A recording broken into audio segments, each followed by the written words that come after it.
party. You know, we have to make sure that the law is equal for everyone.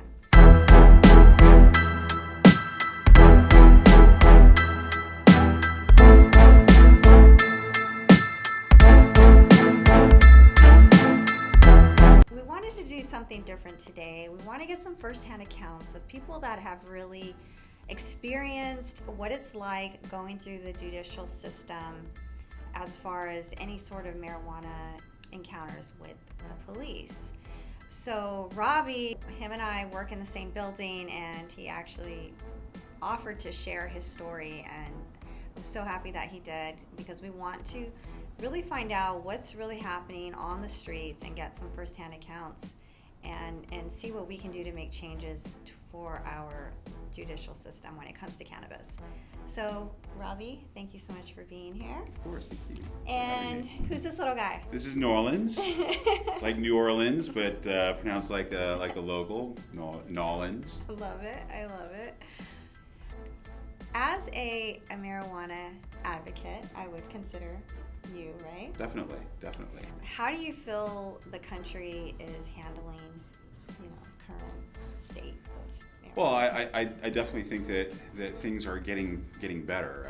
I've been user of marijuana for a quarter of a century, and things have definitely changed since the first time I used marijuana. If I went back 25 years and told myself what it was going to look like today, I would. Part of me would be like, oh, God, why so long? But it would also be like, okay, that is a stark change. I know you were telling me a story before, and that's kind of why he's on the show today, is to share with everyone what his experience was. Can you tell us more about? Yeah, definitely. Well, I was about 23, and I just recently discovered cannabis and a few other things as well, and I was starting this journey of discovering. Well, you were early 20s. Yeah, early 20s, and that's pretty common. Yeah, totally. So I was experimenting with a few different substances, but I even then I knew that cannabis, there was something different about it, and it was just a much more positive experience than anything that I was trying for recreation. And I also noticed that it had benefits physiologically. There were symptoms of ADHD. There was anxiety and sleep problems that I had that all of a sudden became easier to manage once I started using cannabis. What happened to me was, during this time, I went to get some cannabis, and I had it on me. But at the time, I also bought a tiny bit of methamphetamine, and so I had a huge amount of. What state were you in? California. Oh, okay. So you're in California. Here in California, right here in the South Bay. This was in. This would be Hawthorne. I was traveling with about 2 ounces of cannabis that I had in the pocket of my shorts, and I also had about $5 worth of methamphetamine in my cigarette packet. I got pulled over for a traffic violation, and what happened there is immaterial. It was more about the aftermath and the fact that I had a tiny amount of methamphetamine that, yes, that's against the law, and I was guilty of having that, and it should be on the arrest report. But the 2 ounces of marijuana that I had on me was nowhere on that arrest report. It was not even mentioned. And that stuck with me, because that just seemed weird. And as I went through life, I noticed that other people who maybe didn't have my same skin tone or other advantages that I inherently have because of my background and what have you, other friends of mine were going through the system, and they were getting worse than I had gotten with the same amount of pot, and pot wasn't even on my arrest report. People of color are always given the harshest repercussions from cannabis, while mine wasn't even on the arrest report. it just, there was an inequity there that I noticed. And as I went through life, I kind of noticed that same pattern happening all over the place, with cannabis being an excuse to get people of color in the system. People of color who were my friends were having a much more drastic experience than I ever did. Yeah, and there's a lot of factors to consider. For one, it was 20 years ago, right? Correct. It was in the state of California, which I would still consider even back then progressive. We've always been more progressive. And then that experience, you still remember it. Do you remember the traffic stop itself and how you were treated? Yeah. I was never afraid that I was in any danger for my life.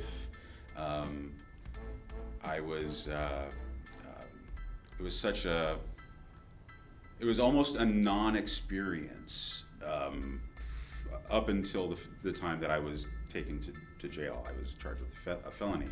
But during the traffic stop itself, yeah, it wasn't a charged situation. It was, I was compliant. I didn't feel any need to be a jerk. So all the officers were white, and so everything was very matter of fact, and very, yeah, like I said, it was very much a non-situation. Yeah. It was just different from other things that I see all the time with people of color who would have been in my same situation. To compare those two drugs, I mean, methamphetamine, if you got caught with that today, I can't imagine, versus even back then, 20 years ago, that's considered a very hard drug. Yeah, definitely. And the fact that they didn't even include cannabis on the report is really crazy. Yeah.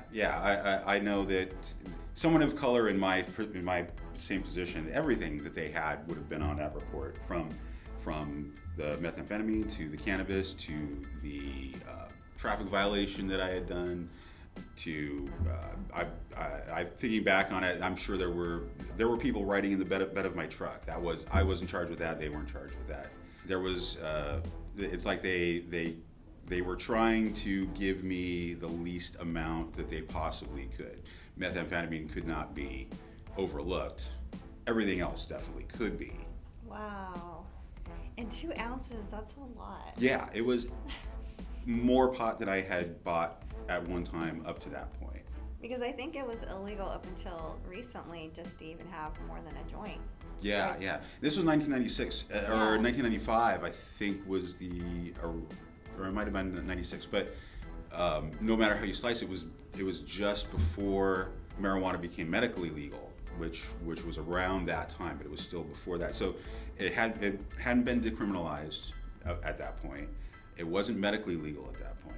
So yeah, when all was said and done, at that moment I considered myself lucky. I was like, oh, thank goodness that wasn't on there. But as I went through life as a cannabis user, it's like I told you before, marijuana has never been illegal for white people. I've never had any type of fear of smoking marijuana in public as a white person, and I having that experience, and then the experience of using marijuana with friends who are people of color in public, and seeing how they react to my flagrant use in public and not caring about it. It's I used to think that I just had nerve, but no, that's white privilege. That is white privilege. Wow. Thank you for sharing your story and your experience. This is just his experience, firsthand account from his perspective, and everyone should be treated equally in the eyes of the law. Thankfully, cannabis is becoming legalized, and so we should be hearing less and less stories of people encountering the police and getting reprimanded for any sort of charges involving marijuana. But we wanted to get his side of the story and his perspective. it's really eye-opening. I hear the statistics a lot, but to hear someone really say it for firsthand experience with such gumption, and that's something that you really, really did experience. Thank you so much for sharing your story. Oh, I'm glad to. We'll keep, giving you guys the updates on what's happening with cannabis law reform. And if you guys have had an experience with the police, let us know how it went. And if you're still fighting a charge, let us know, because we are here to support people that are dealing with offenses involving marijuana, especially nonviolent offenders. And we want to help people that need to help navigating the legal system.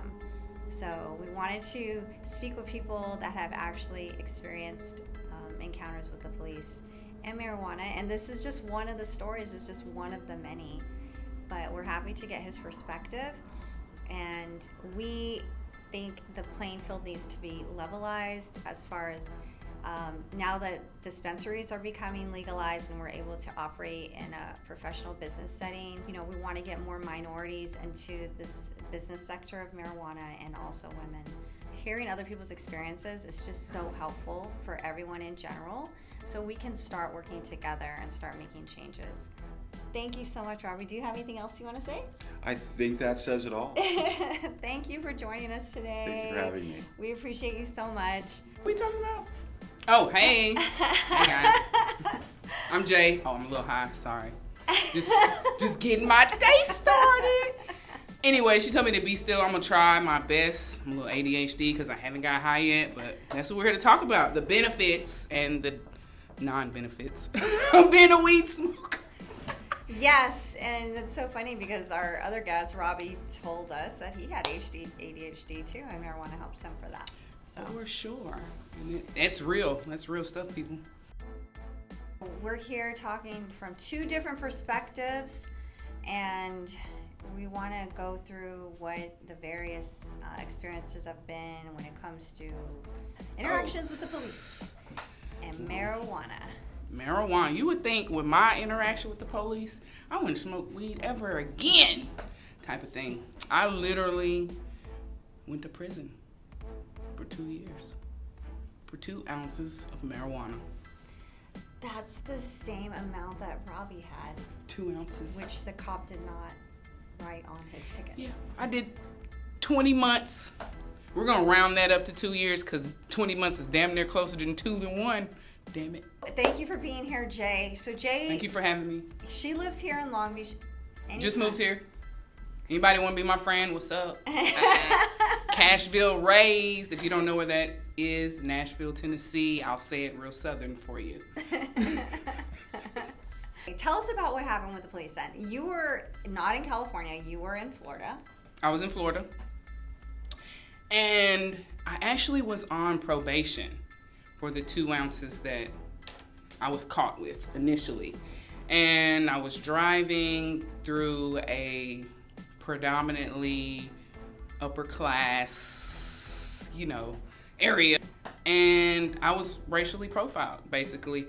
The police officer, when he pulled up on me, he said my tags were expired. But how can you see that if you are 10 cars behind me? There's no way you can see that until you walk up on my car and notice that.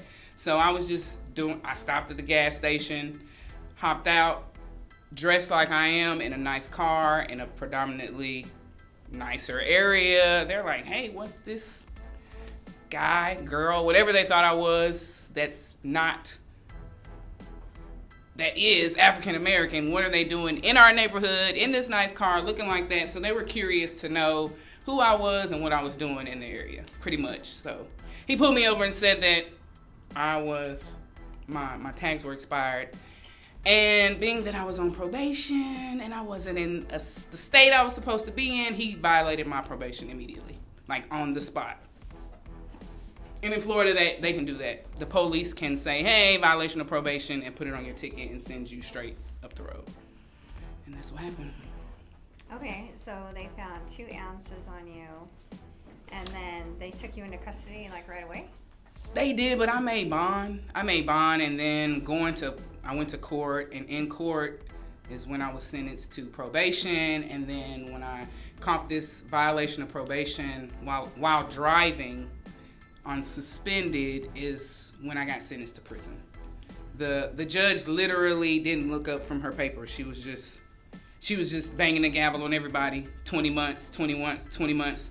She would read off everything. So I literally got 20 months, which was equivalent to somebody who got a robbery charge or theft over $50,000. What were your final charges? Possession. Actually, they dropped the marijuana charge, let me back up. I had 1 ounce of flour and then another ounce of moon rock, which is just like flour dipped in dabs and then rolled in keef, which are all THC concentrate. So basically, since I had that, they called it controlled substance. So I was charged with a felony account of controlled substance. Your experience, I mean, 2 very similar situations. I cannot believe both of you guys, my previous guest and her, they both had 2 ounces of marijuana.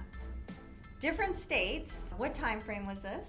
This was 2017. Okay. So I did 18 and 19, and I got out the beginning of 20. Okay, so this is recent. And the other incident we spoke to our guest about, Robbie, happened in the late 90s in California.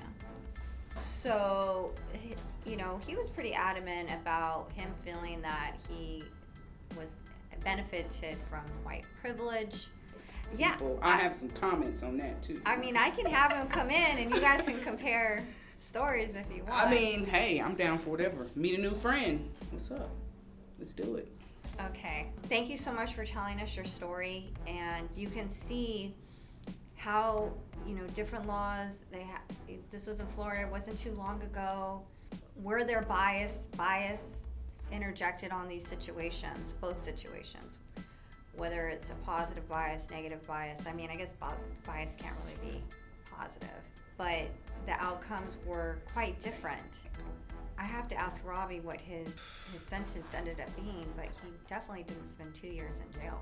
We want to level the playing field, and this is something that I said earlier when I was talking to him. That's why it's important that we stand up for cannabis law reform and social equity, you know, social equality in all things, from cannabis to being in business to racial profiling. We need the stats to just really start not going off of or being skewed off of if you're a female or if you're a minority. You know, we have to make sure that the law is equal for everyone. And that's why we are having these discussions, and thank you so much for watching this special episode. We'll have more discussion about this.